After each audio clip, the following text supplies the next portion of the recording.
In early 1962, the helicopters sent to Vietnam by President Kennedy flew their first combat missions against the NLF. In Operation Chopper, the aircraft flown by U.S. Army pilots ferried 1,000 South Vietnamese soldiers to sweep an NLF stronghold near Saigon.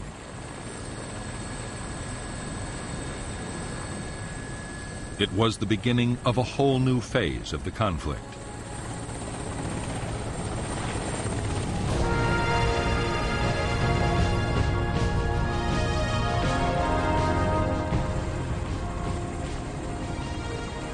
From the start, the American helicopters had a dramatic effect on the fighting. Government troops could take the guerrillas by surprise or cut off their line of retreat after a battle. Often they panicked and were killed as they tried to escape. In the first months of 1962, the South Vietnamese army won a string of victories, badly shaking the NLF's morale.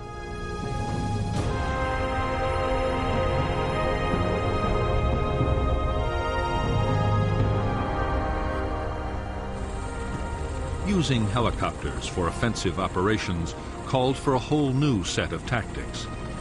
It was a complex business in which helicopter forces and ground units had to be strictly coordinated. But the aim was simple. The enemy had to be found, fixed in position, and then defeated. Government troops called it spear and net. Later, it would become known as search and destroy.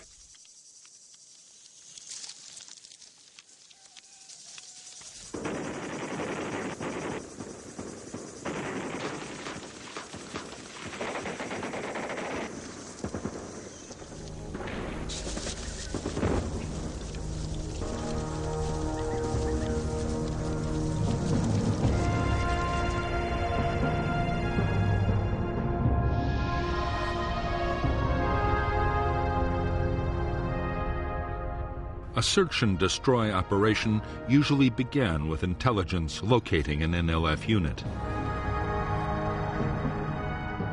The task then was to place forces to cut off the enemy's retreat. If there was a river nearby, South Vietnamese gunboats were deployed in blocking positions.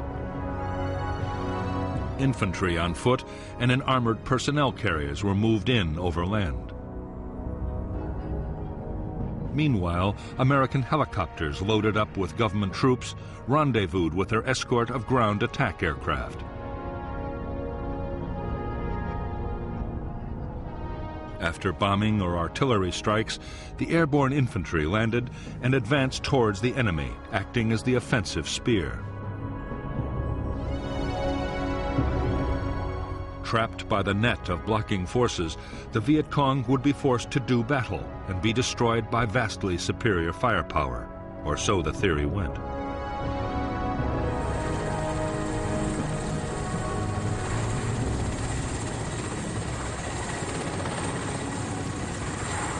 The instant success of helicopter operations seemed to prove that the approach favored by the Americans was the right one. What U.S. advisors wanted now was more and bigger offensive operations.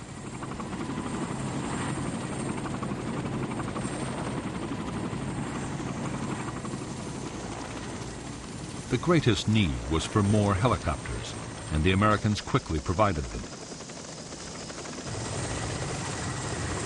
A series of government victories followed, and soon it looked as if the South Vietnamese army might, in the not-too-distant future, actually defeat the guerrillas.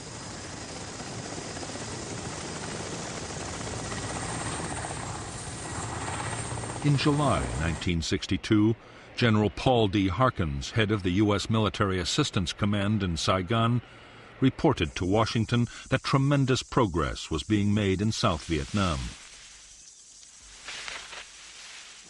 It was just what President Kennedy wanted to hear, and in the White House there was a deep sense of relief. They hoped they could bring home all U.S. military personnel by the end of 1965.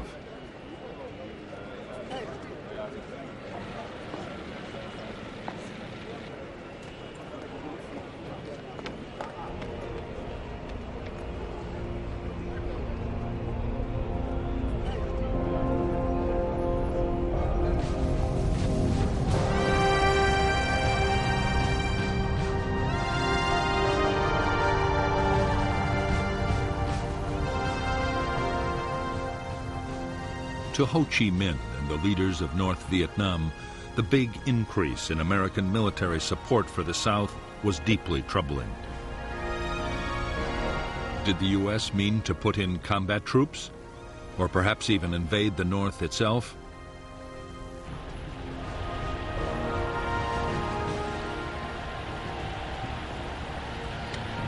They appealed to the Chinese leader Mao Zedong for help.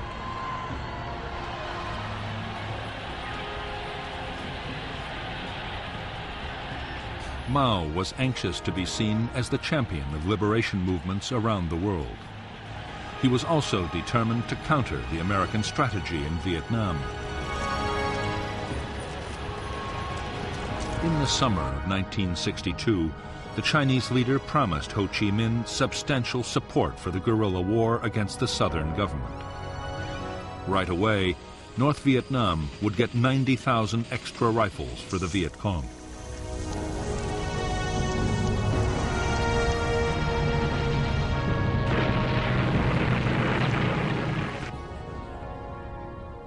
As yet, the Americans knew nothing of the Chinese decision to back the war. They were still highly optimistic. Although the NLF were not being beaten on the battlefield and had managed to hit over 2,500 hamlets in 1962 alone, pacification programs designed to increase government control over the countryside promised real progress in the villages.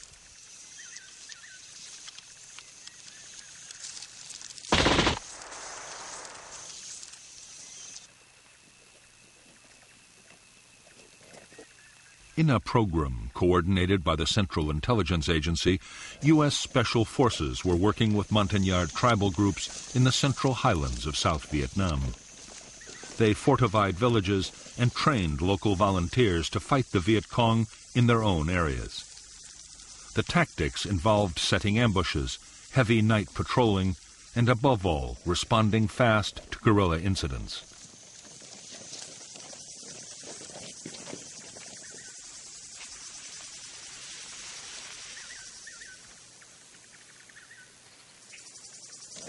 The civilian irregular defense forces created by the American teams were highly effective.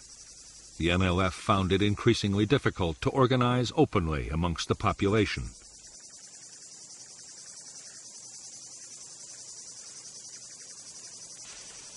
At its peak, the program would encompass thousands of villages and hundreds of thousands of people.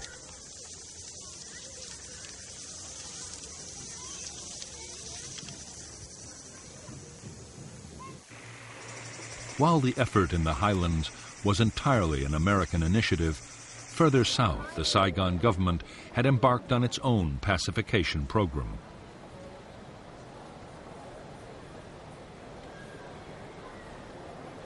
Backed by the CIA, called the Strategic Hamlets Program, the idea was to create 11,000 settlements which could defend themselves from the Viet Cong and bring government authority into the countryside. The campaign was a disaster from the start.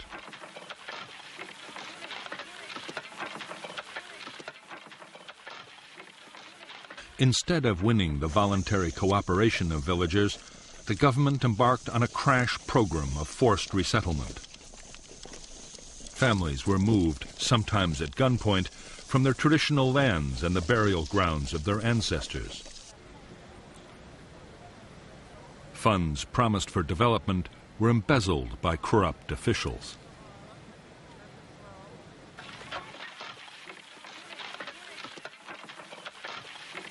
Soon, the strategic hamlets came to be seen by their inhabitants as little better than prisons. The result was a massive upsurge in support for the NLF, who vowed to destroy the strategic hamlets by every means possible.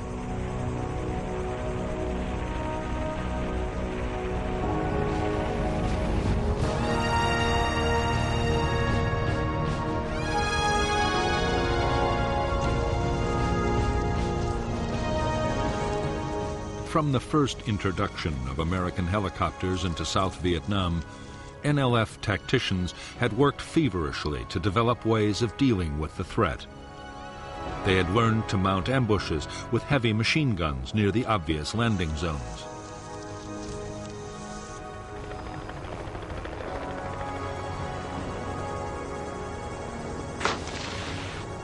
They also practiced breaking up their larger units at high speed and melting into the forests or swamps at the first sign of an enemy sweep.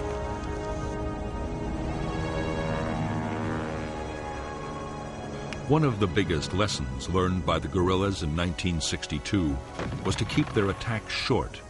Raids or ambushes were planned to last no more than 15 minutes. The idea was that even with helicopters, government forces would have too little time to react.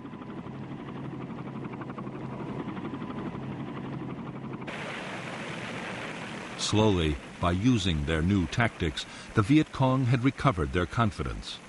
So much so that by the start of 1963, they were able to inflict a shattering defeat on a South Vietnamese Army air mobile operation.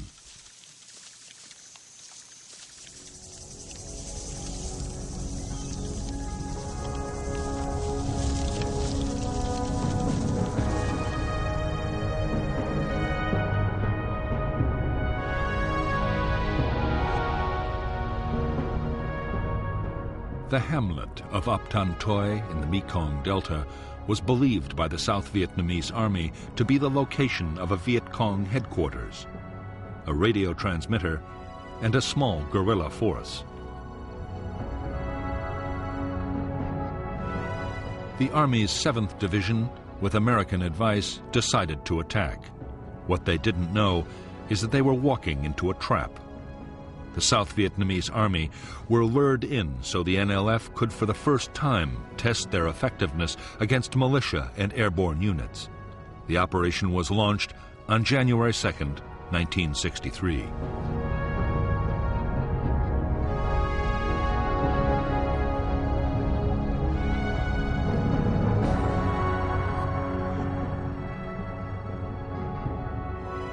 The neighboring hamlets of Ap Tan Toi and Ap Bac were strung out along a raised dike and an irrigation canal.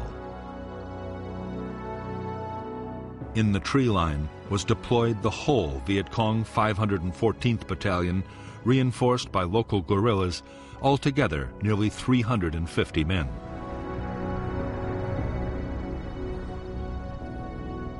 The 11th Regiment of the South Vietnamese Army landed north of Ap Tan Toi and exchanged fire with the Viet Cong. Meanwhile, a Civil Guard task force pushing from the south ran straight into the Viet Cong at Ap Bac and was stopped in its tracks.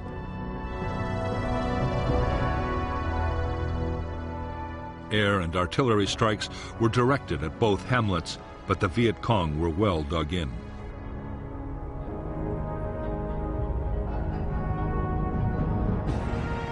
A reserve company of Army troops was landed in transport helicopters to attack Ap Tan Toi. Fire from Ap Bac destroyed 5 aircraft. Next, a company of armored personnel carriers made a disorganized assault on Ap Bac, but was driven off with heavy losses.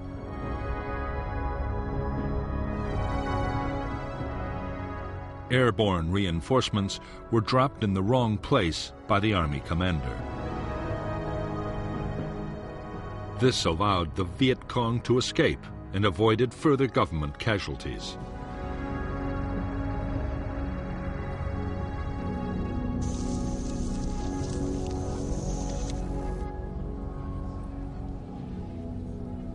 For the Viet Cong, the Battle of Ap Bac was a stunning victory. For the first time, they had stood their ground against helicopters and armored vehicles.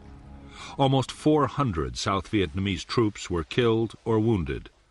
3 American advisors were also killed, and they had lost only 9 men themselves. As the news swept through the hamlets and villages of Vietnam, Viet Cong morale and recruitment soared.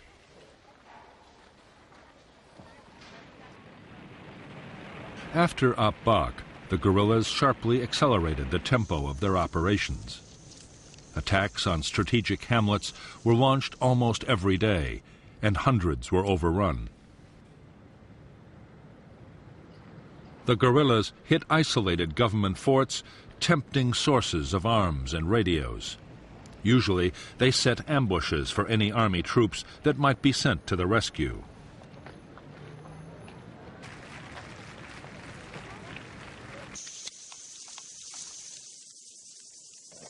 The South Vietnamese Army's attempts to find the Viet Cong's big units and make them fight seemed increasingly futile.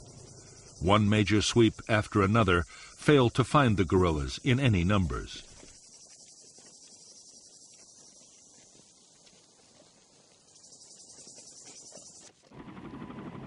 By now, many American advisors in South Vietnam, colonels and captains at the sharp end of the battle, had begun to ask questions about U.S. military doctrine.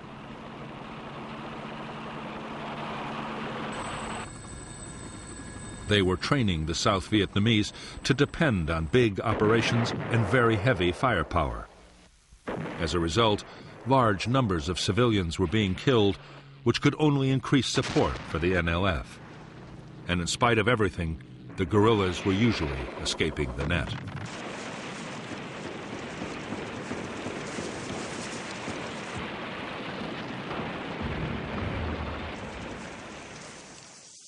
What the advisors wanted were tactics more like those the Special Forces had adopted in the Central Highlands. Small unit patrolling, ambushes, and night operations, all the time working closely with local people.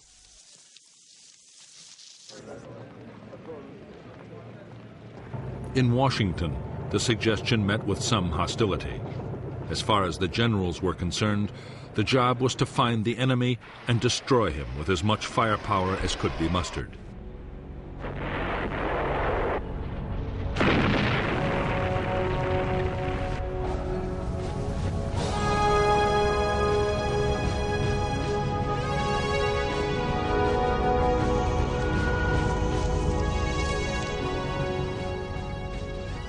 For years, President Diem had filled the ranks of South Vietnam's government officials with fellow Catholics, enraging the majority Buddhist population.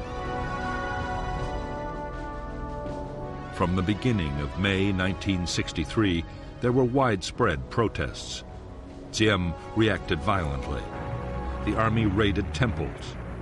Monks, nuns, and priests were arrested, and demonstrators were shot in the streets by police.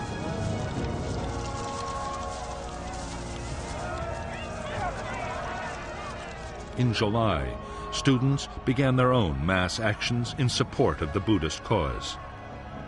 By the fall of 1963, South Vietnam was sliding into political chaos. As sheer mismanagement looked set to destroy the country, Army generals directed by the CIA hatched a plan to overthrow the president. American officials, exasperated at Diem's failures, signaled that Washington would not oppose a coup. The plotters made their move on November 1st, 1963, attacking the presidential palace with armor and aircraft. The generals had promised that President Diem would be allowed a safe flight into exile. However, the day after the coup, Diem was brutally murdered along with his brother Nhu by unidentified assassins. 3 weeks later, on November 22, 1963, in the United States, President Kennedy was himself assassinated.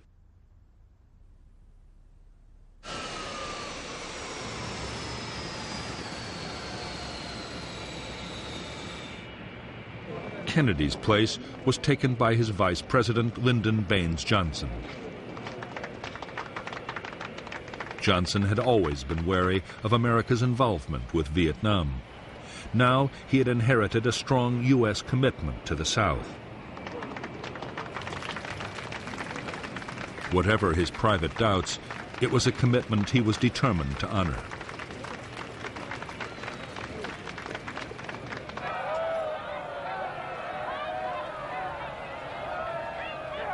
The chaos that had engulfed South Vietnam in the closing months of 1963 was seen in North Vietnam as a golden opportunity.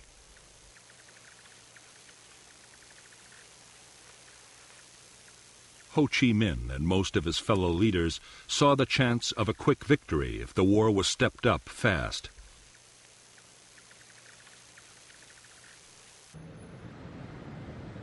Amongst the North's communist backers, the Soviet Union was opposed to any escalation. But the Chinese leader Mao Zedong had promised his support. If the Americans reacted by invading North Vietnam, China would even deploy combat troops to help the defense.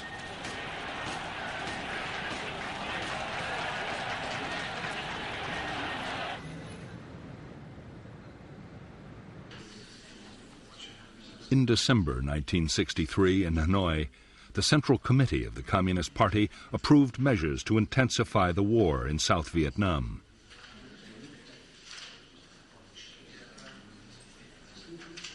General Giap, the defense minister, had argued for caution, but most of the leadership was against him. The order was given to speed up the flow of men and weapons to the NLF in the south.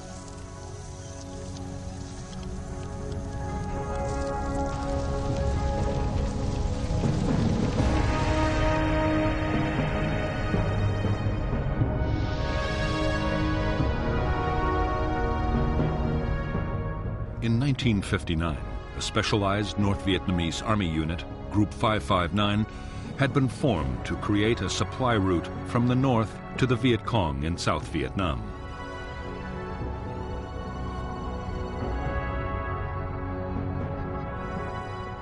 Jungle trails inside the south had proved too vulnerable to government army sweeps, and so, helped by their allies, the Pathet Lao guerrillas in Laos, and with the tacit approval of Prince Sihanouk of Cambodia, Group 559 had taken over the border areas just outside South Vietnam.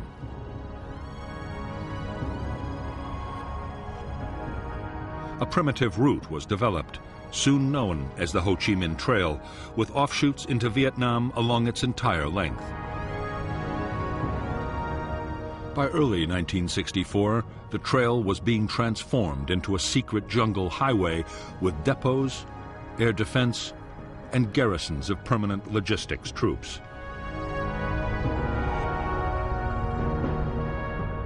Meanwhile, another unit, Group 579, controlled the infiltration of men and weapons into South Vietnam by sea.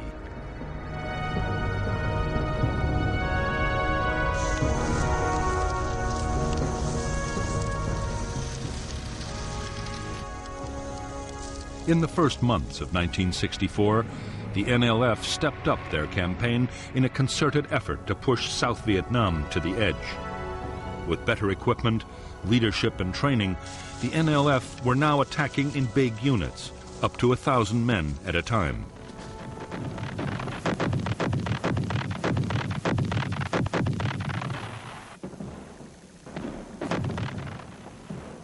As the guerrillas sensed victory and piled on the pressure, on January 30th, there was yet another military coup in Saigon. The U.S. Defense Secretary, Robert McNamara, was dispatched to Vietnam to boost the authority of the new leader, General Nguyen Thanh. Yet few American officials imagined Thanh could soon win popular support or rally the demoralized South Vietnamese army.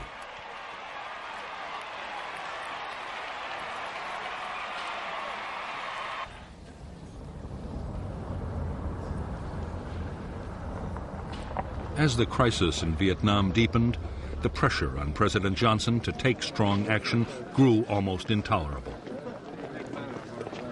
Many of Johnson's political opponents, including the Republican Senator Barry Goldwater, were calling for North Vietnam to be bombed and for U.S. troops to be sent to fight in the South.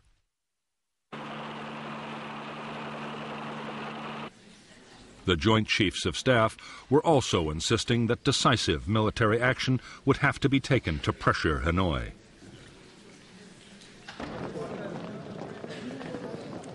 From the start, Johnson doubted that the United States could win a war in Southeast Asia. He also believed that neither Congress nor the American people would approve of open military intervention. However, he did agree to covert actions against North Vietnam, including secret bombing of economic targets and villages along the Laotian border.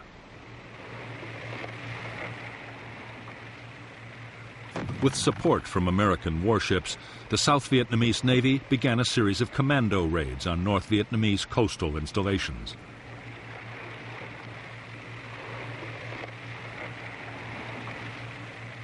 It was one such operation in August 1964 that would set the stage for a dramatic clash between U.S. and North Vietnamese naval forces. In the Gulf of Tonkin, the simmering conflict between the United States and Hanoi was sent spiraling towards outright war.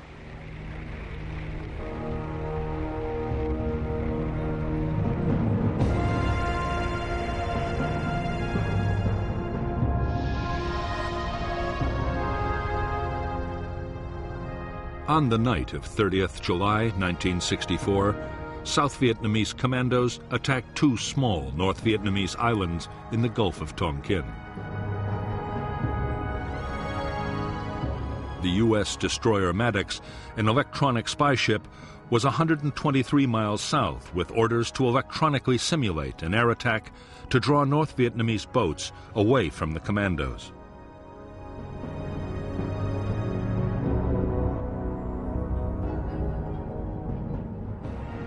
On August 2nd, 3 North Vietnamese torpedo boats approached the Maddox at high speed, mistaking it for a South Vietnamese escort vessel.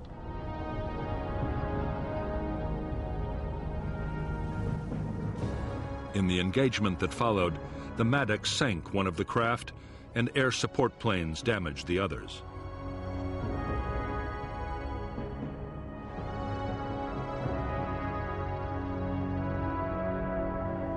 Maddox continued operations, reinforced by a second destroyer, the USS Turner Joy. 2 nights later, still gathering intelligence and in bad weather conditions, the captain of the Maddox reported that he thought they had been fired on and were about to be attacked. As he later reported, no attack took place.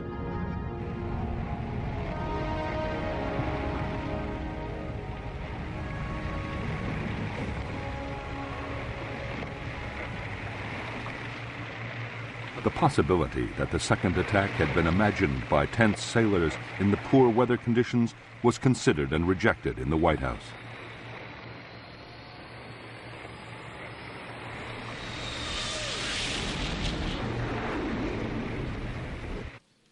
Six hours after the supposed attack, a retaliation against North Vietnam was ordered by President Johnson. American jets bombed 2 naval bases. A major oil facility was also destroyed.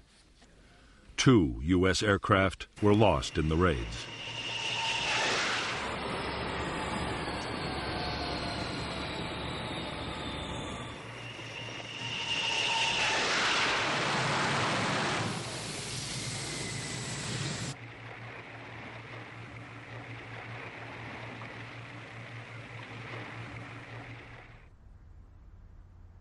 Within hours of the American airstrikes, the Chinese Premier Chou En-lai was calling on the Vietnamese to prepare to fight back.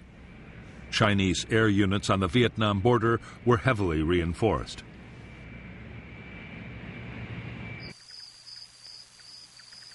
Frantic efforts were made to improve North Vietnam's anti-aircraft defenses. At the same time, jets of the fledgling North Vietnamese Air Force returned to Vietnam from their training base in China.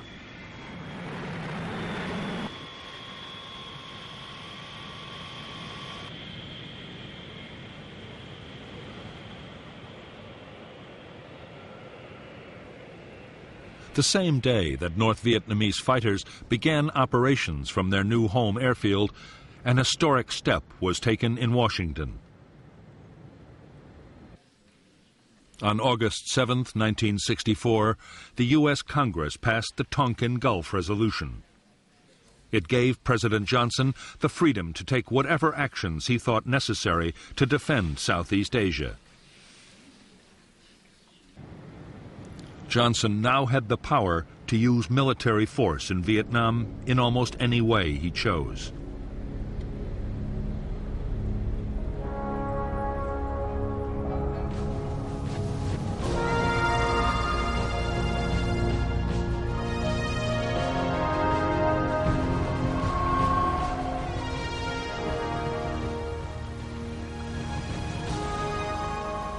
In North Vietnam, there was a growing fear that the United States meant to deploy troops in the south and perhaps even invade the north itself.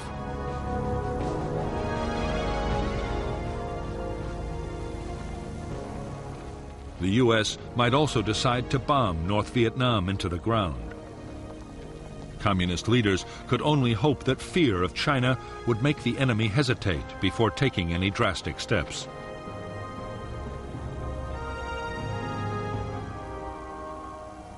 Meanwhile, a bold stroke might win the war in the South before the Americans could intervene.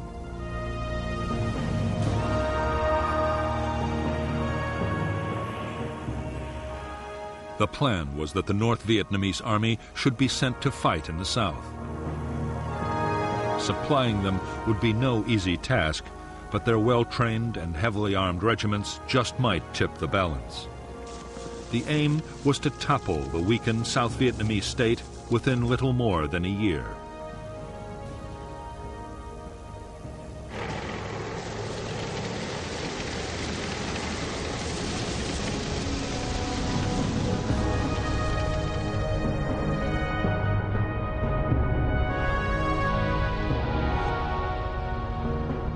The first North Vietnamese Army units to be raised and trained for combat in the South were the 32nd and the 33rd Regiments of the 325th Division based at Dong Hoi. The 66th Regiment of the 304th would follow next.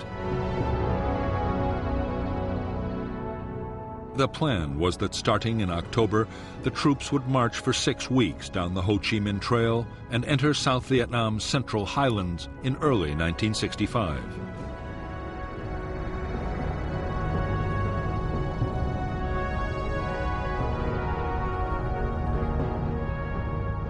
The first step would be to seize territory in the border area. At the same time, the Viet Cong would take over the coastal provinces of Quang Ngai and Ben Din. The NVA would then advance along the line of Highway 19 between Pleiku and Quy Nhon, splitting South Vietnam in two. Meanwhile, the Viet Cong would mount big attacks in the Mekong Delta and around Saigon. Victories there would open the way for a general offensive and trigger the popular uprising which would sweep away the Saigon government.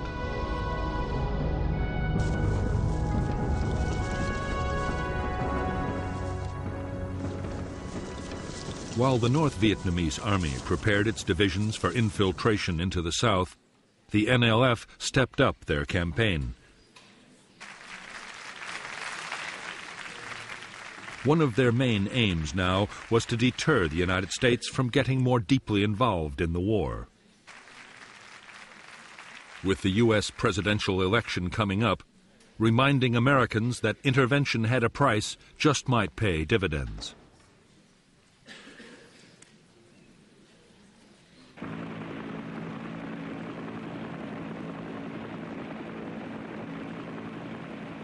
On November 1st, 1964, only 2 days before the election, Ben Hoa Air Base near Saigon was blasted by Viet Cong mortars.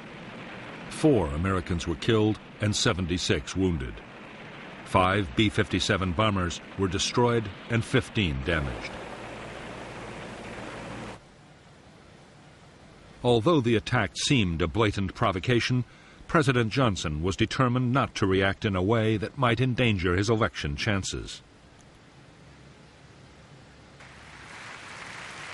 His restraint seemed to have paid off handsomely when, on November 3, 1964, he resoundingly defeated his rival, Barry Goldwater.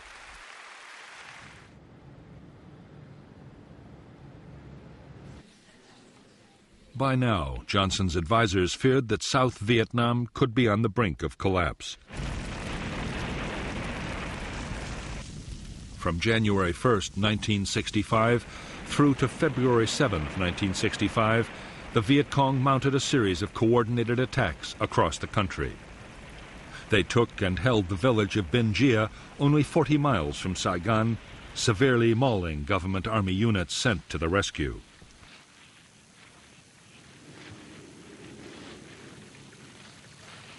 Altogether, 200 government troops were killed near Binh Gia, along with 5 American advisors.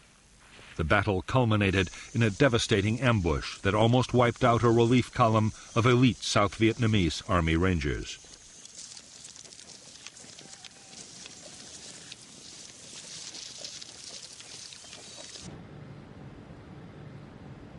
In Washington, the pressure to do something to save South Vietnam was now intense. Although Johnson doubted that bombing North Vietnam could dissuade it from supporting the Viet Cong guerrillas, he agreed to let military planners prepare a major campaign. Meanwhile, a series of strikes would be launched as reprisals if there was any major attack by the Viet Cong.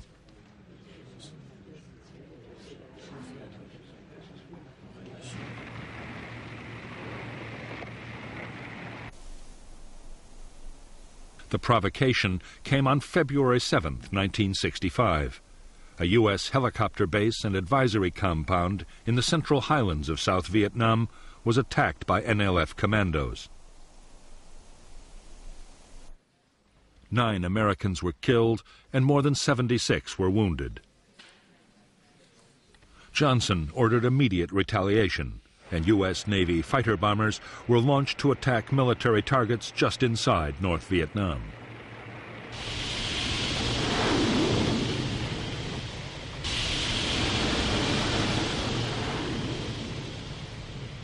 Only 3 days after the U.S. raids, there was another attack by the Viet Cong on Americans.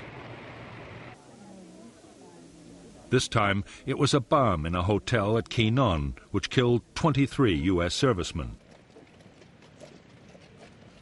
More retaliation strikes were launched, and on February 13, 1965, President Johnson authorized a bigger campaign, codenamed Operation Rolling Thunder.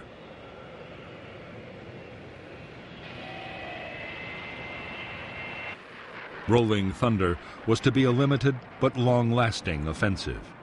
Its aim was to force North Vietnam to stop supporting the guerrillas in the south.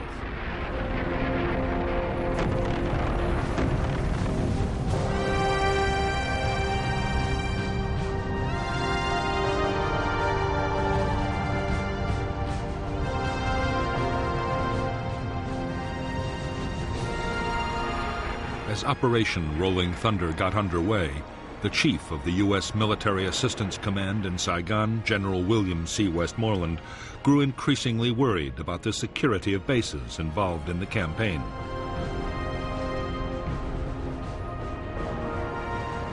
Da Nang, sited in a largely hostile area and guarded by a small Vietnamese army unit, was particularly vulnerable to Viet Cong attack. Westmoreland asked for 2 battalions of U.S. Marines, 3,500 men, to be deployed around the base.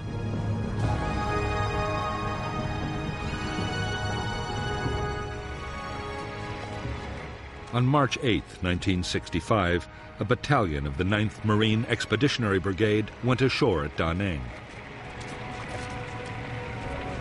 The 2nd Battalion would arrive later by air. The Marines' mission was to be strictly confined to defending the Da Nang base.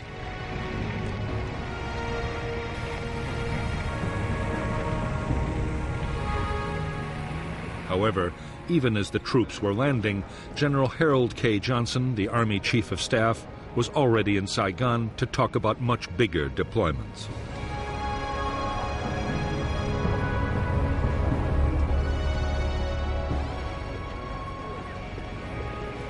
General Johnson had been appointed by the President his special representative. His mission was to prompt General Westmoreland and U.S. Ambassador Maxwell Taylor to say what troops they needed to win the war.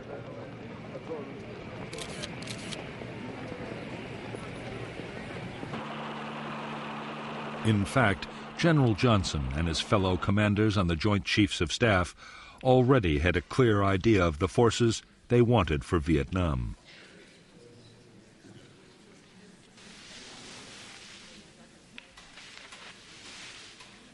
The Joint Chiefs' wish was for 3 divisions, around 70,000 men. That was the number called for in their defense plan for Southeast Asia, Operation Plan 32. The plan had been designed to meet an invasion of South Vietnam from the north or China, something that no one now expected to happen.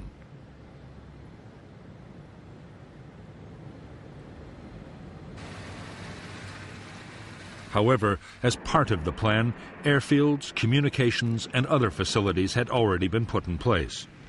Now, large numbers of troops could be deployed as soon as the President gave the order.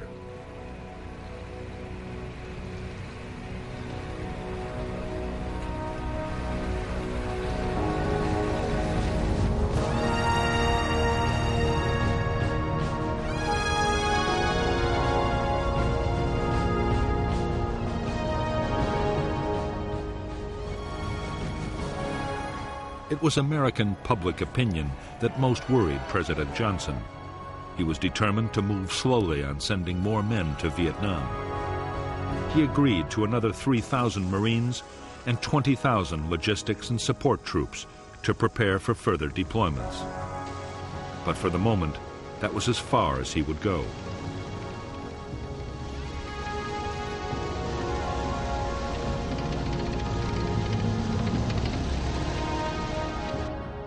On April 7, 1965, at Johns Hopkins University, President Johnson offered economic aid to North Vietnam in exchange for peace.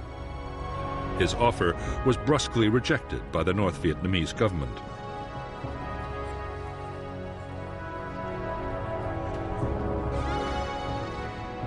Two weeks later, Johnson agreed to raise U.S. combat strength in Vietnam to more than 60,000 troops.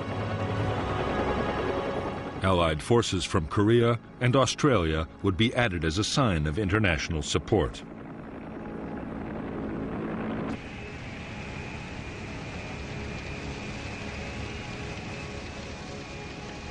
There were restrictions on how the U.S. commander in Vietnam, General Westmoreland, would be able to use the troops he had been given. They were to operate only inside clearly defined enclaves around their bases.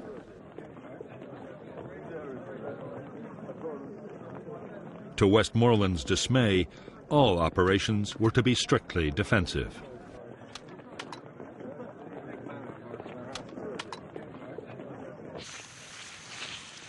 The American policy of defending enclaves would soon be severely tested by the Viet Cong. The guerrillas were planning to unleash a massive offensive. The campaign was designed to inflict the final blows on the tottering South Vietnamese state.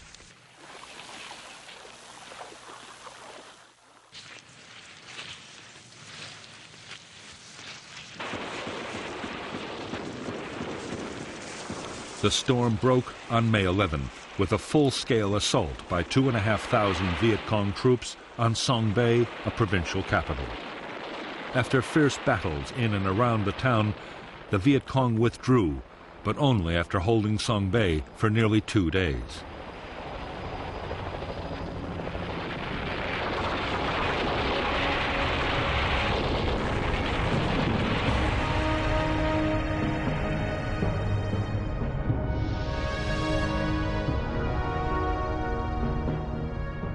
The Viet Cong assault on Song Bay was followed by a series of attacks to within a few miles of Saigon.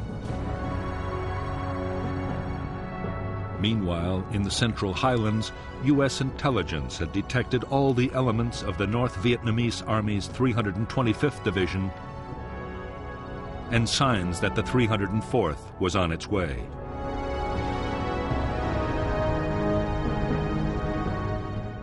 There was intense Viet Cong activity in all the central provinces, with a big Viet Cong victory near Ba Jia. On June 10, 1965, at Dong Xoa, a South Vietnamese Army district headquarters and U.S. Special Forces camp was overrun by a full regiment. It was abandoned only after frantic American air attacks.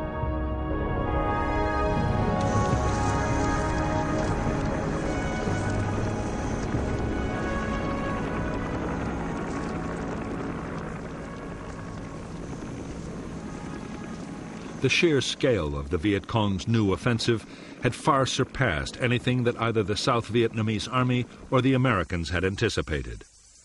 The government's best and most mobile battalions had been shattered.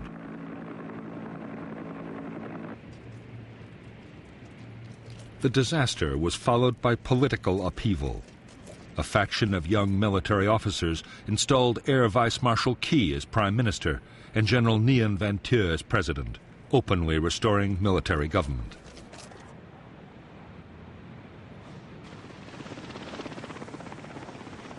After the Viet Cong's May offensive, it was plain to the Americans that enemy numbers were much higher than they had thought. That meant far more U.S. troops would be needed to hold the line.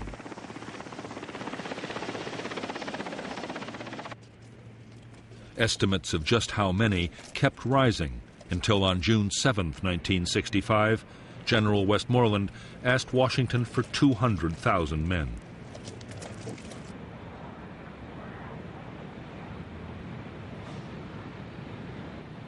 While Westmoreland was waiting for the president's decision, he was given new powers to use the troops he already had more aggressively. He would no longer have to confine his men to defensive enclaves, but could go out and attack the enemy.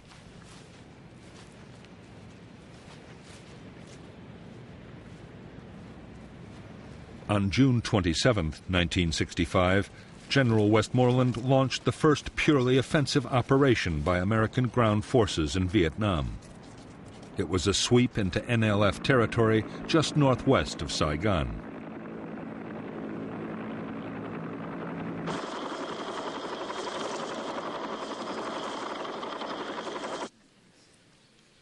A month after the start of offensive operations, President Johnson announced that more troops would be sent to Vietnam.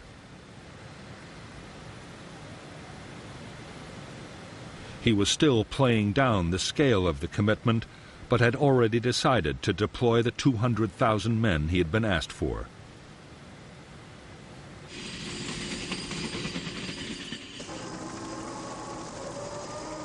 The following day, the first troops of the big buildup arrived in Vietnam. The men were a battalion of the 101st Airborne Division. By this time, there was no longer any doubt about just what their mission would be. They were to find the Viet Cong's main force military units and destroy them on the battlefield.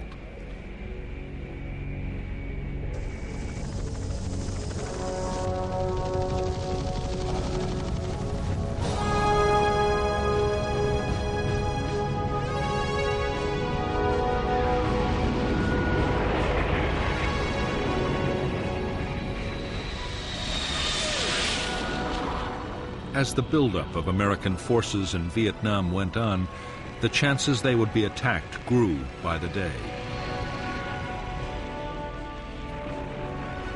On August 5th, NLF sappers penetrated an oil storage depot near Da Nang and blew up 2 million gallons of fuel.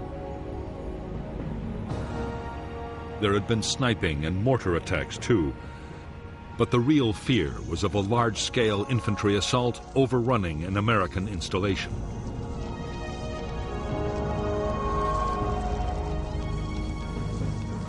What the Americans needed was accurate and timely intelligence about what the enemy intended to do.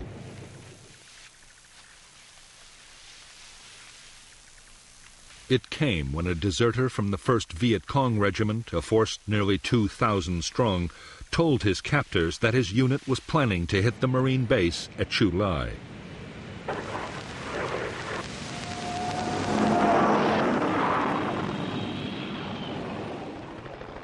The Marines quickly planned a full-scale operation to trap the Viet Cong regiment in its assembly area. The operation was planned in the strictest secrecy. Codenamed Operation Starlight, and deploying 4,000 troops, it would be the first American regimental-sized battle since the war in Korea.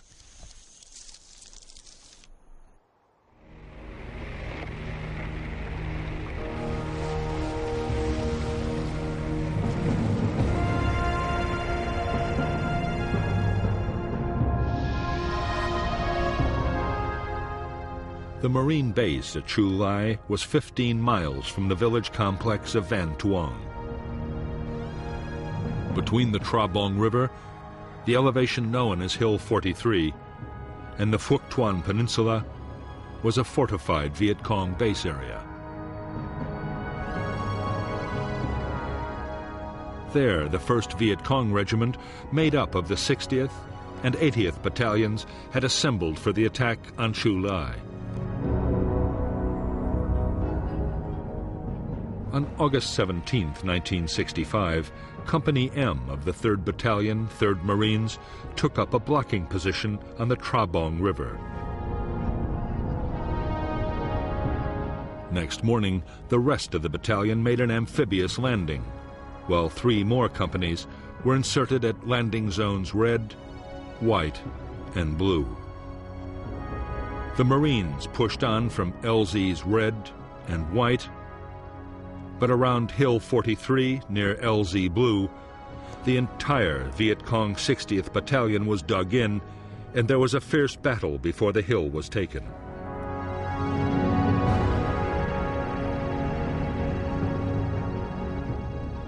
There was also heavy Viet Cong resistance near the hamlet the Americans called A Chuang Tu. But after reinforcement, the Marines succeeded in squeezing the Viet Cong from 3 sides, trapping them with their backs to the sea.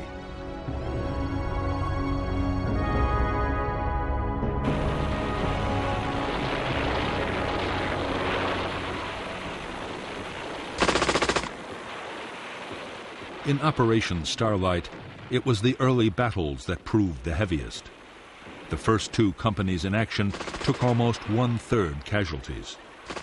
29 were dead and many wounded, but the Marines had claimed nearly 300 Viet Cong killed.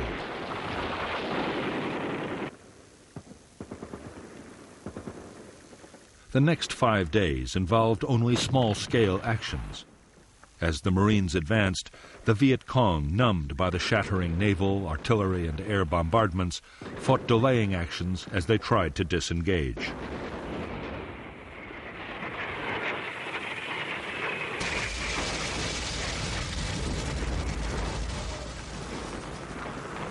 In support of the attacking infantry, Marine guns at the Chu Lai base alone fired over 3,000 rounds.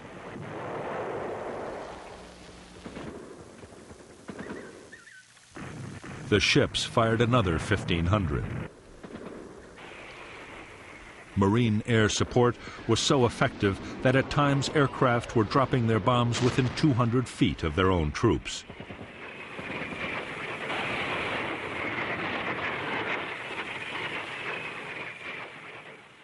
At the end of the operation, nearly 700 Viet Cong were claimed as dead. The Marines had lost 45 dead and more than 200 wounded in the battle.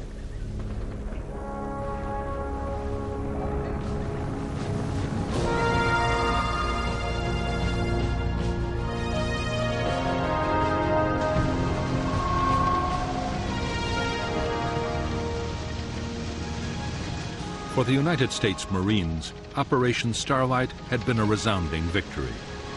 In the first major battle of the war, the guerrillas had been defeated on their own territory and by inexperienced troops.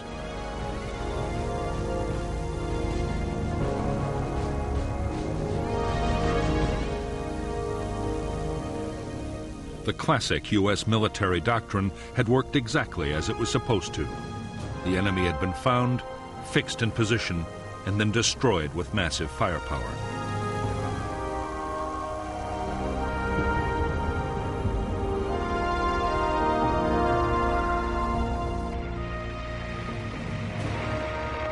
the Marines moved fast to take advantage of their victory in Operation Starlight.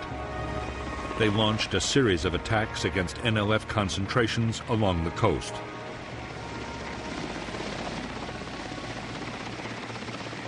Meanwhile, General Westmoreland's attention shifted to the Central Highlands. There, the threat was posed not by the Viet Cong guerrillas, but by the newly arrived troops of the North Vietnamese Army.